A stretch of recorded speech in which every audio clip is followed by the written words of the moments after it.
Cabinet approves draft agreement allowing use of Bangladesh ports for Indian shipments to northeastern states.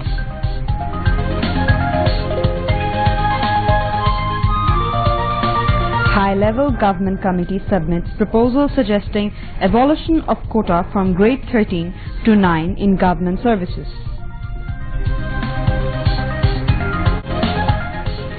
Cases filed in US and Canada courts to bring back absconding killers of Bangabandhu, informs Ubaidul Qadir. Typhoon Mangkhut wreaking havoc in China and Hong Kong after thrashing Philippines.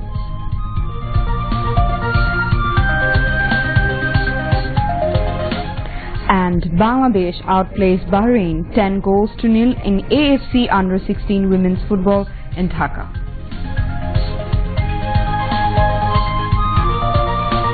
Assalamu alaikum. Welcome to News at 10 on BTV World. I'm Samia Boni.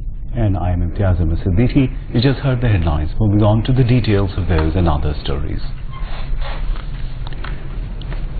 The Cabinet has approved the draft of a proposed agreement with India enabling the neighbouring country to use Chattogram and Mongla ports for goods movement to and from India for its northeastern states. The approval was given at the weekly Cabinet meeting held with Prime Minister Sheikh Hasina in the chair at Prime Minister's office in Dhaka today. The agreement would allow India to use Chattogram and Mongla ports to carry goods to their northeastern states in a very short time. The Cabinet gave the final approval to the drafts of Bangladesh Public Administration Training Centre Act 2018 and National Curriculum and Textbook Board Act 2018. The Cabinet also approved the draft of a proposed agreement to be signed between Hexing Electrical Company Limited of China and the state-owned West Zone Power Distribution Company Limited to establish a joint venture company. The Cabinet also adopted an obituary reference expressing profound shock and grief at the death of ABM Abdul Samad, a valiant freedom fighter and an accused of Agartala conspiracy case. After the meeting, briefing reporters at the Secretariat, Cabinet Secretary Mohammad Shafiul Alam told these. Replying to a question regarding quota reform, Cabinet Secretary said the body formed by the government to review the existing quota system in public service has recommended abolishing the quota system from 9th to 13th grades of government jobs recruitment. Now the Public Administration Ministry will take the formal approval of the Prime Minister in this regard and place it before the Cabinet for its clearance, he added.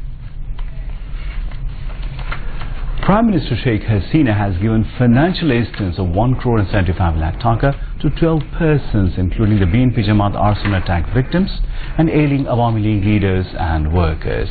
The Premier handed over checks for donations to them at a function held at her office in Dhaka this noon. Those who received the donations included Nasreen Begum, wife of George Mia, a truck helper of Brahmanbaria, Salma Begum, wife of Monu Mia, a truck driver of the same district, and Reena Parveen, wife of Mohammad Jalaluddin, a slain inspector of Detective Branch of Police. George Mia and Monu Mia sustained serious injuries in petrol bomb attack of the BNP Jamaat in 2014, while Jalaluddin was killed by the terrorist bullet while going to recover illegal firearms. Besides, the Prime Minister gave financial assistance to ailing member of Bangladesh Football Federation Fazlur Rahman and former footballer Abahani Limited Sheikh Ashraf Ali. 2 bills were passed in the Parliament today. The bills are the National Plan and Development Academy Bill 2018 and Hindu Religious Welfare Trust Bill 2018. Planning Minister H.M. Mustafa Kamal and Religious Affairs Minister Principal Motiur Rahman moved the bills, which were passed unanimously. Earlier, the sitting of the House was resumed in the afternoon with Speaker Dr. Shirin Sharmin Chaudhry in the chair. In reply to a question, State Minister for Water Resources Nazrul Islam told the House that the government has decided to take 80 projects instantly at a cost of 2,97,800 crore taka under Bangladesh Delta Plan 2100 for implementation within 2030. The minister informed the House of the 80 projects 65 are infrastructure related and 15 are organizational capacity building, skill development and research related.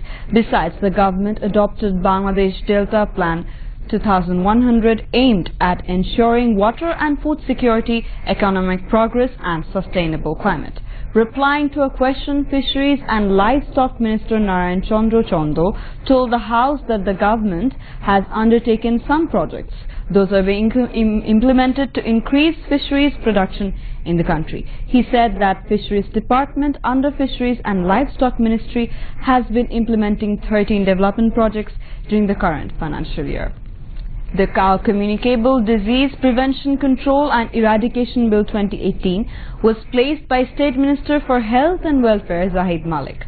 Later, the bill was sent to the concerned Parliamentary Standing Committee for further scrutiny. The report of the concerned Parliamentary Standing Committee about Digital Security Bill 2018 were placed in the Parliament. Deputy Speaker Fazle Rabbi Mia also presided over the session. The House will resume in the afternoon tomorrow. Finance Minister Abdul Muhit has said Bangladesh achieved financial prosperity under the leadership of Prime Minister Sheikh Hasina. He said this while addressing a seminar jointly organized by Economic Relations Division ERD and International Finance Corporation IFC at a hotel in the capital today. ERD Secretary Qazi Shafiqul Azam chaired the seminar, which was also addressed by Executive Chairman of Investment Development Authority Qazi Aminur Rahman. IFC Country Manager for Bangladesh, Bhutan and Nepal, Windy Warner, presented keynote paper on investment process and IFC strategies. Abdul Muhit said IFC expressed interest to make big investments in Bangladesh to expedite this country's progress. He said the government wants to maintain friendly relations with World Bank as a partner of Bangladesh's upgradation to a developed and prosperous country. Awami League General Secretary, Road Transport and Bridges Minister Baidul Qadir has said cases have been filed in the courts of the United States and Canada to bring back self-confessed absconding killers of Bangabandhu. He said this while inaugurating an online petition to the Prime Minister of Canada seeking repatriation of Bangabandhu's killer Noor Chaudhry. Social cultural organization Glorious 71 organized the program at the TSC auditorium of Dhaka University today. Among others, Awami League Joint General Secretary Dr. Deepu Boni, State Minister for Foreign Affairs Shahriar Alam, Whip Mahbub Aragini and Chhatro League President Rizwanul Haq Chaudhry Shobon and General Secretary Ghulam Rabbani were present. Ubaidul Qadir said Ziaur Rahman extended all-out assistance to pave the way for the killers of Bangabandhu to flee the country in 1975. He further said Ziaur Rahman imposed the indemnity rule by the Fifth Amendment of the Constitution barring trial of the killers that stigmatized the nation. Ubaidul Qadir said legal process is being pursued to bring back Bangabandhu's killers absconding in the foreign countries. As part of continued Indian relief assistance for the Rohingya, 20,000 stoves and 10 lakh litres of kerosene were distributed at the Moinar Ghona Rohingya camp in Cox's Bazar today. Minister for Disaster Management and Relief Mufazzal Hussain Chaudhry Maya attended the function as chief guest organized on the occasion. Refugee Relief and Repatriation Commissioner Muhammad Abul Kalam presided the function, while Indian High Commissioner to Bangladesh Harshvardhan Shringla, Disaster Management and Relief Secretary Shah Kamal and Bangladesh Red Crescent Chairman Hafiz Ahmed Mojumdar spoke among others. Speaking on the occasion, Mufazzal Hussain Chaudhry Maya recounted Indian support in Bangladesh's glorious war of liberation and hoped that India will continue doing so in every crisis, including the Rohingya issue. The Indian High Commissioner said India is trying for early repatriation of the Rohingya to Myanmar. Now international news. China's southern regions faced more heavy rain.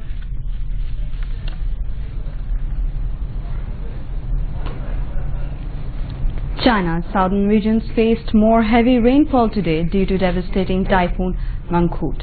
So far, 4 people were reported to have been killed in Guangdong, China's most populous province. Key transport services already were suspended and millions of restricted.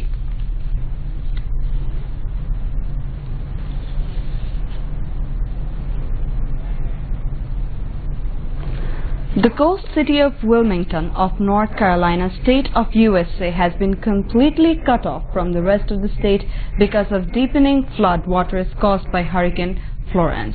Officials say all roads in and out are now impassable and have warned evacuated residents to stay away. Reports describe the city, which has a population of about 120,000, as an island within the state. About 400 people there have been rescued from floodwaters, and most of the city remains without power.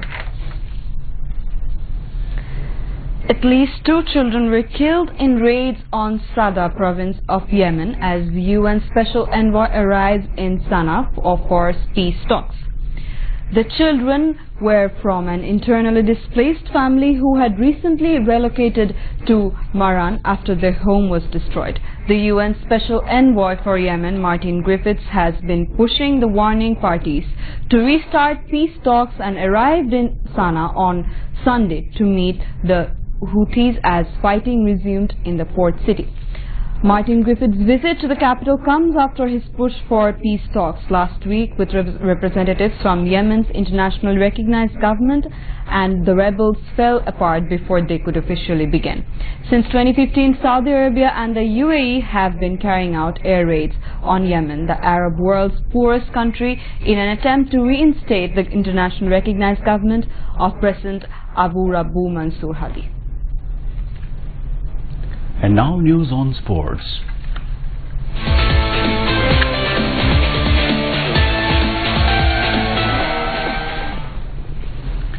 Host Bangladesh made a flying start in Group F of the AFC Under-16 Women's Football Championship 2019 qualifying round, crushing Bahrain by 10-0 in their first match in Dhaka today.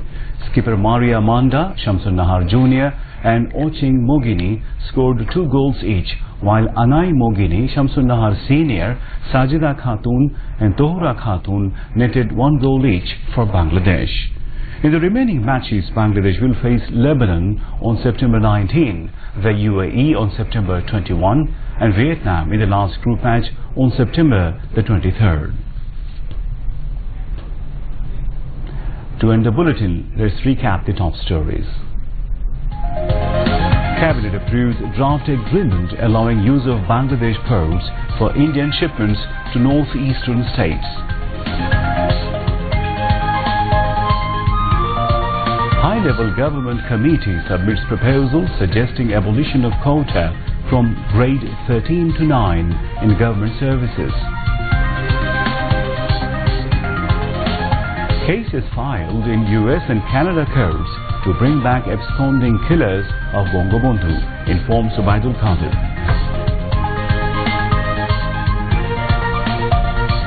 Typhoon Mangkhut wreaking havoc in China and Hong Kong after thrashing Philippines. And Bangladesh outplayed Bahrain 10-0 in AFC Under-16 Women's Football in Dhaka. That will be all from the newsroom at the moment. Thank you for staying with us.